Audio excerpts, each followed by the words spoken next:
Hey folks, Reloading Bench back with you once again. So this, I'll call this a follow-up video to when I received my press, my 366 last week, and when I went to open it, and I was just amazed at how well it was packed, how secure, how everything. And then when I started looking at pieces, was again, little dings and nicks, no biggie.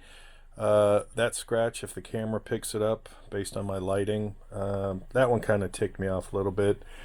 One of the rivets that hold the shot or powder hopper in was damaged, BFD, because I've got a different solution for that. And I think, quite frankly, when you look at the old presses and what they have in terms of screws and going to I just have no other way to say that a POS like this solution, because these things are going to break over time, and you're not pulling your rivets out to any great degree with any frequency, but the fact that you may do it, and what happens if this gets stuck or if the head pops off like this and then half the body's in here or enough of it's in here to keep the tube on. Just a bad solution in my opinion. And then the other issue was this came pre-janked. I'm like, did a dog chew on it or something, or a kid? I mean, how does something like that happen factory fresh? Again, so whatever hit this, I'm assuming is what rubbed that too, because this was on the shot side.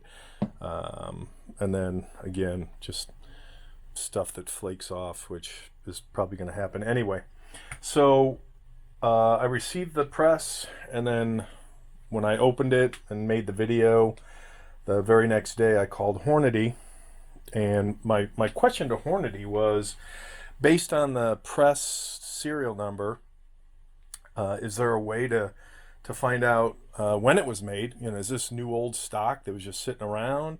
Which I find hard to believe, because it takes so long to get one of these, because I don't believe they're sitting on a shelf anywhere, kind of built to order, like the what's it, Ponsness Warns, the other high-end press. And the same thing with the Grand, or the Grand rather, as well as the Dillon. I don't think those are just hanging out in great volumes or quantities, simply because I don't think they're getting purchased in great volumes or quantities like some of their other presses. But still a cool offering. And again, I went and did a little lookup on Hornady history. Hornady before 1971 was a bullet company. Bullet by what was his first name? Starts with a J. Can't remember. But when Hornady started it, it was all about bullets after returning from the war. Cheaper way to reload, make bullets. And Hornady actually purchased Pacific in '71, and that's why you still see the Pacific name across a lot of Hornady products.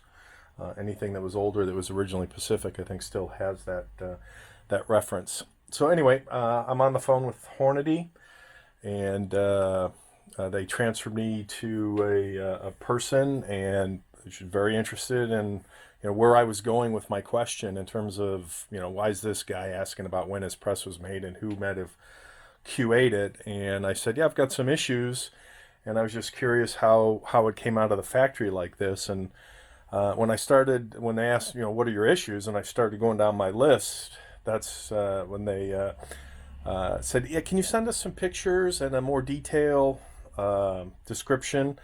And I said, sure, absolutely. So they forwarded me their email address while I was still on the phone with them. And then I responded, so I think this was on a Wednesday morning. No, excuse me, Thursday morning. I think I did the press video on a Wednesday night. So Thursday morning, they are asking for more detail, and I sent that off with all the information, and wasn't really expecting to hear back right away, because obviously that would have to get routed to somebody. And I heard back first thing Monday morning with an apology. In fact, here's the actual text from the email, which I broke down into bigger text so I could actually read it on screen. And this was the comment that came back first thing Monday morning. So the conversation and the email exchange was Thursday, and they're back in the Midwest, I think Nebraska-ish. Hornady, yeah, Nebraska. So here's their shipping, 108 South Apollo in Alda, Nebraska. So they're a few hours ahead of my time zone, so that means it was probably midday on Thursday when I sent everything off, and then to actually get that in-house, get it to the right person, have the right person evaluate it, blah, blah, blah. So for them to get back to me first thing Monday morning with an apology, I thought that was pretty cool. And for those of you who slam some of the other vendors who aren't blue on their warranties and their customer service, I think this is a perfect example of my experience with all the vendors in the reloading space. And the email says, I apologize for the delay in getting back to you on your damaged 366 press. We are happy to help you any way we can on the issues with your brand new 366 press. We can send out some touch-up paint to correct the paint chips and send the broken rivets to you, or if you would rather, you can send the press to us to be replaced or repaired. We will cover the cost, of course. And I thought that was pretty cool. And then they signed off with, we're very sorry for the condition our press arrived to you in. And I thought that was kind of cool. And considering I think I ordered it and it took about 5 or 6 weeks to finally get it, I thought, sending the press back on their nickel, although they offered it, I thought that would be kind of a jerky thing to do because there's not enough damage there to warrant, packaging it up, sending it back, waiting however long, and then getting it back and then potentially having similar issues. So I asked that they replace the broken parts, so a new hopper, some rivets, and again I've got a different solution for the rivets. And then this is easy enough to take apart because it's only 2 screws, and then this is a shell. So I said, I'll take you up on your offer for paint and parts. And this is the one part I added to it. So this showed up. So I will say my request went in Monday for responding to their email about their offer to replace parts and or the entire press at their cost. So this came. So I would say that's pretty darn good service. Let's see what's in it. And let me move this out of the way a little bit. Murphy's Law. I like to open on the bottom.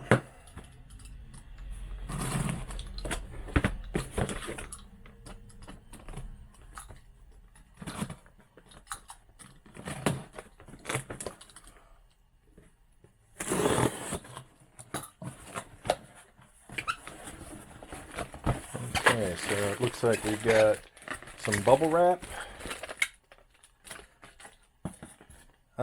Interesting. A touch-up pen. Wow. So this is kind of funny, and not in a bad way. When I look, the replacement parts already got chips of paint. That's too funny. So I'm using this touch-up pen more than I thought I will. So when and my rivets. So it looks like I've got paint, rivets, a freshly chipped, you would think they would have paid a little more attention to send out a not damaged part, but it is what it is. So let me finish my thought on this. So when I was painting, or at least talking about color matching Hornady red for my risers, and that looks like a pretty close match. Close enough. So when I was talking about color matching the Hornady red, somebody responded to my video to say, why don't you just call Hornady and ask them? So if Hornady really wanted to let their color be known, they probably wouldn't have removed any type of identifier on this paint stick pen indicating what kind of paint Hornady uses. And it looks like, lo and behold, a very nice, non-damaged Shotshell / powder hopper. And that is everything in the box. So they came through, but I will say, gosh guys, could you have at least picked a part that wasn't already chipped up? Because let's see.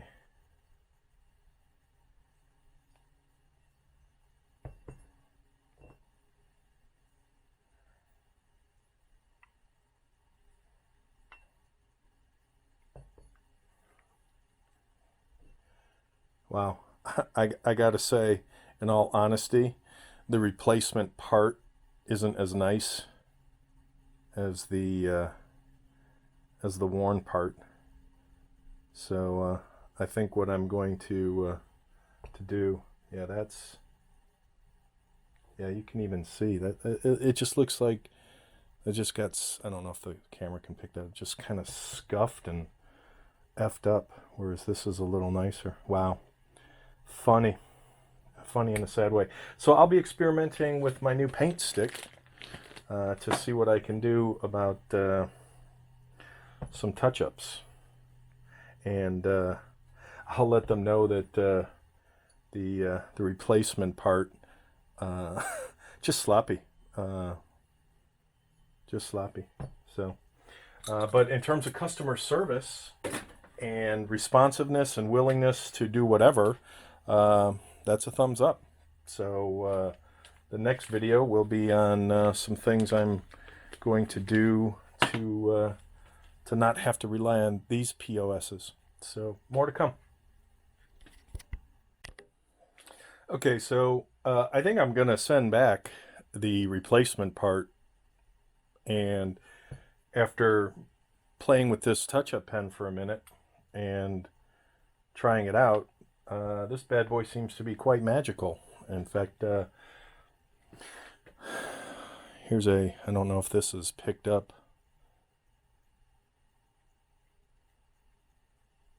Here's another one. Maybe here. Again, I don't know if this is coming in clear.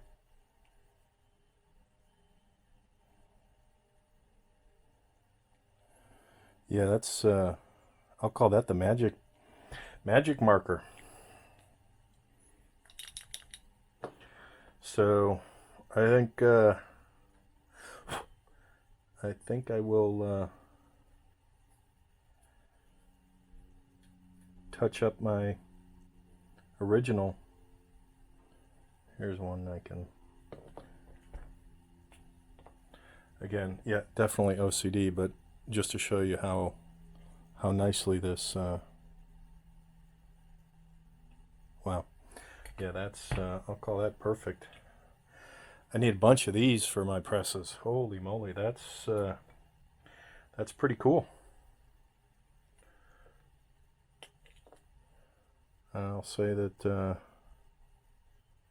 that was better than expected. The big question is going to be how well does it do on this one, and I'll do that. Here's another little one. I'll do that probably off camera due to the size of that and probably not being able to get that on film.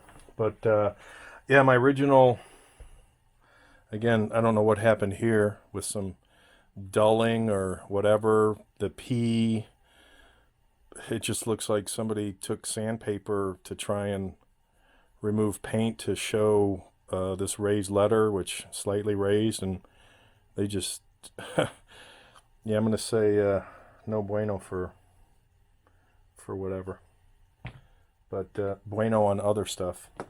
So I'll probably do that and then show you what I'm going to do in another space with the rivets. Alright, so I'm in love with this pen. Just to show you, that was the newly shipped, already pre-chipped replacement that has the uber dulling I don't know if, again, if the camera's picking this up. I mean, the letters just look like shit. It looks like somebody just took sandpaper and kind of dulled them out, which this one doesn't have. Looks a lot nicer. And there's my touch-up.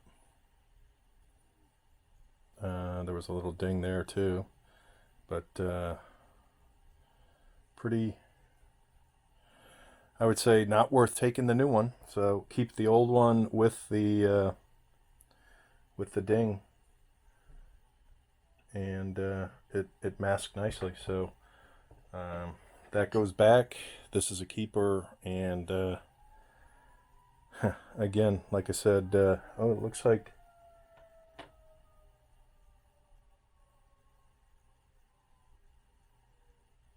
you can read some of the text on here, but not a lot. And that's obviously by design. Cool.